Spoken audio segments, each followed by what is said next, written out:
काढायची आहे, खाली गळून पडलेले फुलं फळं आहेत ते वेचून बागेच्या बाहेर नाही गेलं तर हे सगळे एकात्मिक पद्धतीने आपण तर हे सगळं आपण जर केलं तर निश्चित आपल्याला या फळगळीवर नियंत्रण आहे. परंतु मित्र हो, आपण ही एकात्मिक पद्धतीने हे खताचे व्यवस्थापन करत नाही म्हणून आपल्याला ह्याच्यामध्ये रिझल्ट भेटत नाही. आता त्यानंतर आपल्याला सगळ्यात महत्वाचं जे काही मोसंबीतील किंवा संत्र्याचे झाड भरण्याचं कारण आहे ते अन्नद्रव्य व्यवस्थापन आहे. त्याच्याबद्दल आपल्याला चर्चा करायची आहे. तर मित्र एकात्मिक अन्न व्यवस्थापन म्हणजे काय? त्या झाडाला सेंद्रिय खत द्या, त्या झाडाला तुम्ही जैविक खत द्या, त्या झाडाला तुम्ही हिरवळीचे खत द्या आणि त्या झाडाला तुम्ही रासायनिक खत देखील द्या. तर अशा एकात्मिक पद्धतीने आपल्याला अन्न व्यवस्थापन द्यायचं. तर मित्र तुम्हाला कल्पना असेल नसेल या सजीव सृष्टीमध्ये जे काही वनस्पती आहेत त्या वनस्पतीला साधारणतः 16 ते 18 मूलद्रव्य लागत असतात.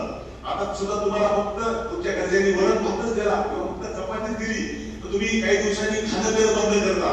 तसं आपण त्या झाडाला फक्त नत्र स्रोत मला 3च अन्नद्रव्य देतो त्यामुळे त्या झाडाचं अन्नद्रव्य व्यवस्थापन चांगलं होत नाहीये. तर मित्र आपल्याला त्या झाडाला 16 अन्नद्रव्य येते. या तक्त्यामध्ये सांगितलंय की मुख्य अन्नद्रव्यामध्ये काय येते? नत्र स्रोत मला.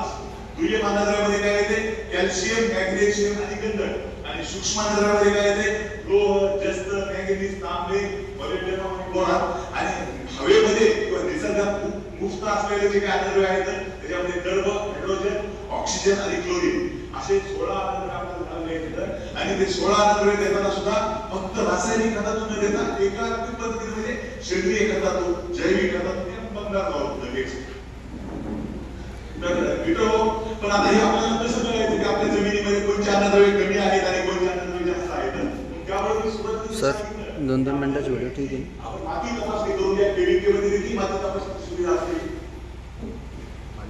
माती तपासणी करून घ्या. त्या माती तपासणीच्या अहवालामध्ये कळते की नत्र तुमच्या जमिनीमध्ये कमी आहे की जास्त आहे, पूरक कमी आहे की जास्त आहे.